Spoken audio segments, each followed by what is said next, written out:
Welcome all of you students. Previous lecture we studied about the expression for fringe width or bandwidth, and we have proved that bandwidth for bright and dark fringes is equal. That is, bright and dark fringes are equally spaced. Their widths are equal. Now today's lecture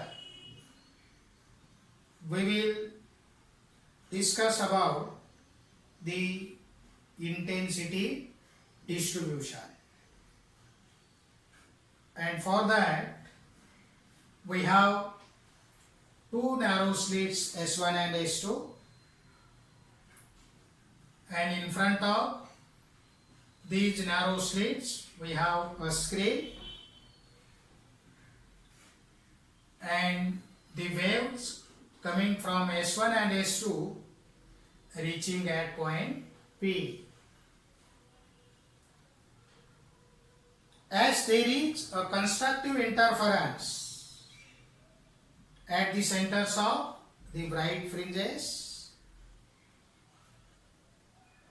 and the amplitude of the wave is twice that of the original wave incident on AB,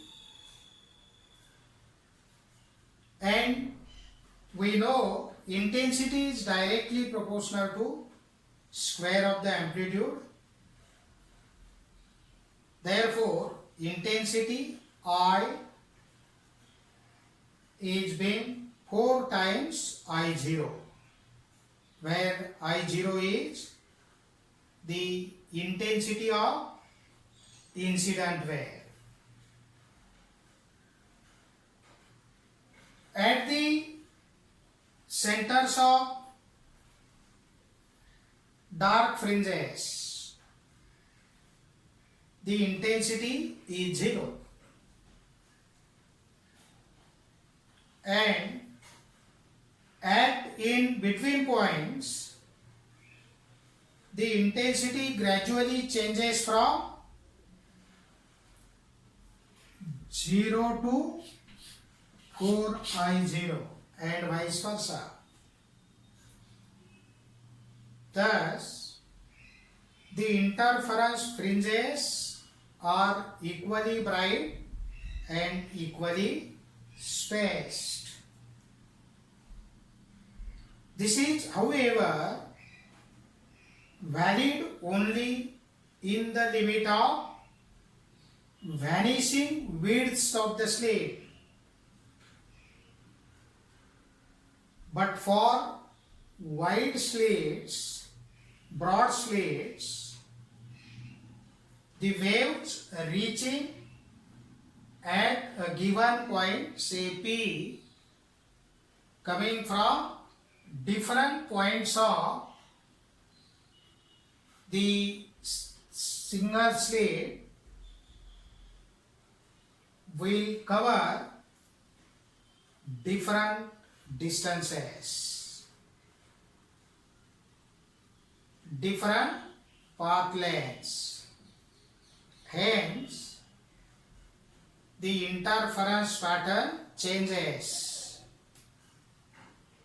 resulting a blurred interference pattern with poor contrast.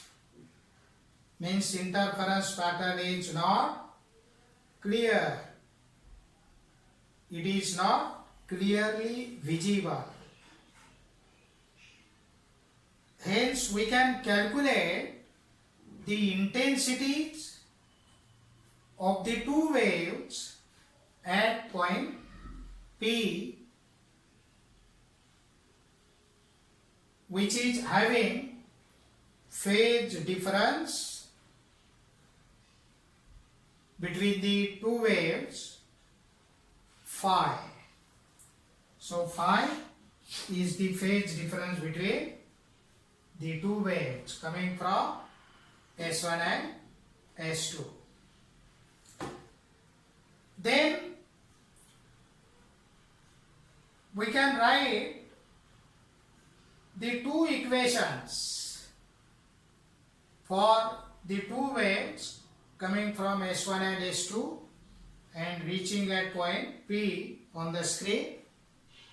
And these equations are, so first equation is E1 is equal to E0 sin omega t, and second equation is E2 is equal to E0 sin omega t plus phi.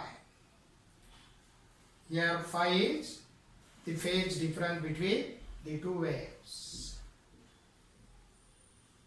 But the incident intensity is I0. Therefore, intensity I0 is modulus of E0 square. Then we can calculate the resultant electric field at point P by adding these two equations. Therefore, E is equal to E1 plus E2.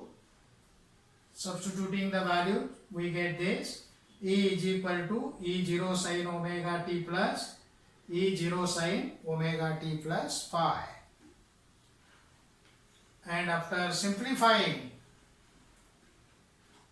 we get E is equal to 2 E0 cos phi by 2 into sin omega t plus phi by 2.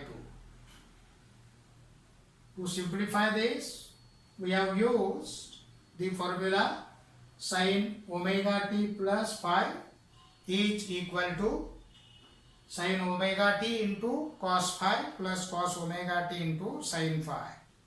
Then we have got this equation, and in this equation the term 2 E0 cos phi by 2 is the amplitude of the wave.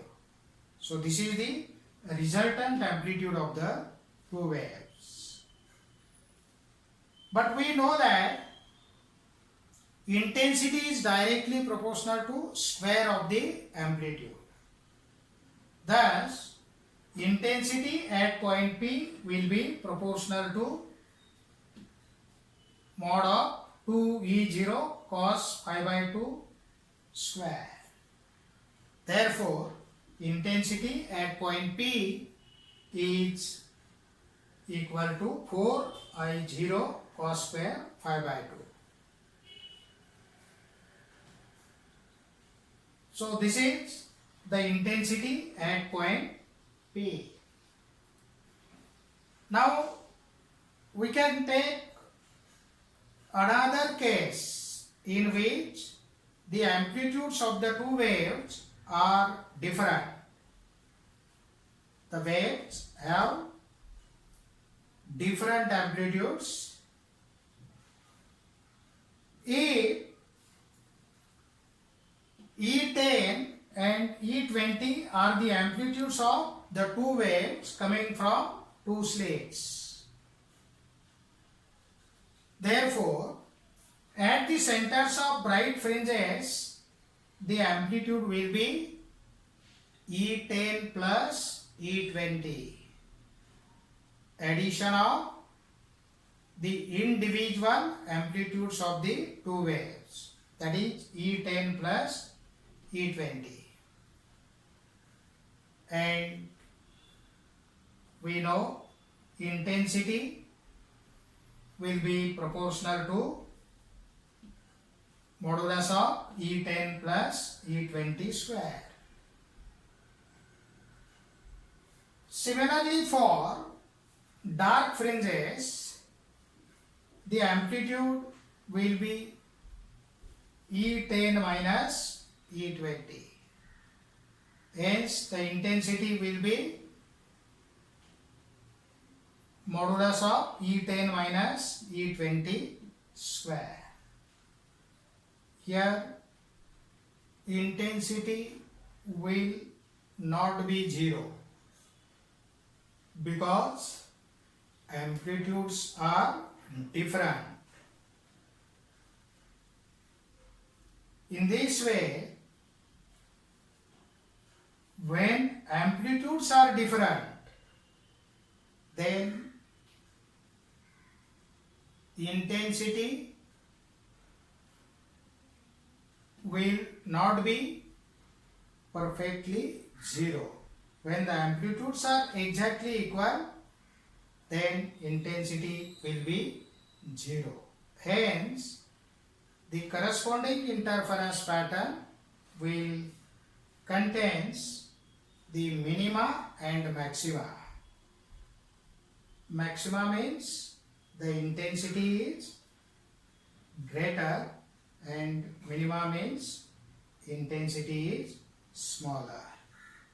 So when we have to obtain a clear interference pattern, we can select the two slits or two secondary sources in such a way they emit the waves in phase, or the phase difference between the two waves is zero or constant.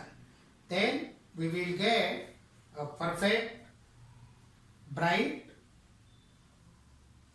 and perfect dark fringe on the interference pattern. So this is all about the intensity distribution. Then next lecture we will learn about the conditions for well-defined and steady interference pattern. Thank you.